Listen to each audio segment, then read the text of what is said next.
بسم اللہ الرحمن الرحیم۔ امارت شریعہ ہند کی جانب سے یہ اعلان ہوا ہے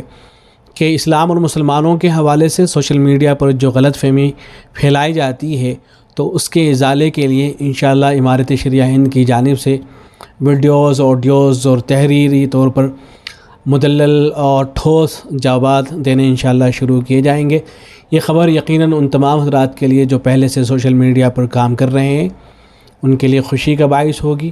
ایسے ہی وہ تمام حضرات جو سوشل میڈیا پر موجود ہیں ان سے گزارش کی جاتی ہے کہ بڑے حضرات کی جانب سے اگر کوئی ویڈیو یا تحریر یا کوئی آڈیو وغیرہ آتی ہے تو اس کو زیادہ سے زیادہ لوگوں تک پہنچائیں تاکہ اسلام اور مسلمانوں کے حوالے سے جو غلط فہمیاں پھیلانے کی کوشش کی جا رہی ہے ان کا ازالہ ہو سکے۔ تو یہ جو امارت شریعہ ہند کی مجلس شورا کا اجلاس منعقد ہوا ہے اس کے اندر جو تجاویز منظور ہوئی ہیں ان کو تھوڑا سا دیکھ لیتے ہیں۔ اس کو میں تھوڑا سا پڑھ دیتا ہوں۔ امارت شریعہ ہند کی مجلس شورا کا ایک روزہ اجلاس منعقد، کانفرنس کے انعقاد اور سوشل میڈیا کے ذریعے دعوتی اور اصلاحی سرگرمیوں کو جاری کرنے کی تجاویز منظور۔ نئی دہلی 15 مئی 2023۔ امارت شریعہ ہند کی مجلس شورا کا ایک روزہ اجلاس امیر الہند حضرت مولانا سید ارشد مدنی دامت برکاتہ العالیہ صدر جمعیت علماء ہند کے زیر صدارت آج مفتی کفایت اللہ میٹنگ ہال واقع صدر دفتر جمعیت علماء ہند دہلی میں منعقد ہوا، جس میں ملک بھر سے امارت کے ارکان شورا اور امرائے شریعت شریک ہوئے۔ اجلاس میں خاص طور سے محاکم شریعہ کے نظام کی توسیع، دستور کی روشنی میں امارت کے دائرہ کار میں اضافہ، معاشرے میں دینی بیداری اور آئلی معاملات کو دین کی روشنی میں حل کرنے کی ترغیب کے ساتھ مرکزی دفتر کے نظام کو مستحکم کرنے پر غور و خوض ہوا۔ اس موقع پر نائب امیر الہند حضرت مولانا سید مفتی محمد سلمان صاحب منصور پوری دامت برکاتہ العالیہ نے سابقہ کارروائی کی خواندگی کی اور امارت شریعہ ہند کی موجودہ سرگرمیوں کا اجمالی جائزہ پیش کیا، جس میں ملک کے مختلف صوبوں میں سرگرم عمل، محاکم شریعہ، ان سے متعلق تربیتی کیمپوں کے انعقاد، رؤیت ہلال کمیٹی، اصلاح معاشرہ اور وظائف بیان وغیرہ پر روشنی ڈالی اور آگے کا ایجنڈا پیش کیا۔ امیر الہند حضرت مولانا سید ارشد مدنی دامت برکاتہ العالیہ نے اپنے صدارتی کلمات میں امارت شریعہ ہند کے قیام اور پس منظر پر روشنی ڈالتے ہوئے موجودہ وقت میں امارت کی عصری معنویت پر سیر حاصل بحث کی اور فرمایا کہ ہمارے بزرگوں نے اس ملک کی صورتحال کو سامنے رکھ کر اس کے قیام کا منصوبہ بنایا تھا۔ اگر ہم آج کے حالات کا جائزہ لیں تو ہمیں اپنے بزرگوں کی دور اندیشی اور بالغ نظری کا اندازہ ہوتا ہے۔ آپ نے فرمایا کہ موجودہ حالات میں اس کی ضرورت مزید بڑھ جاتی ہے کہ معاشرہ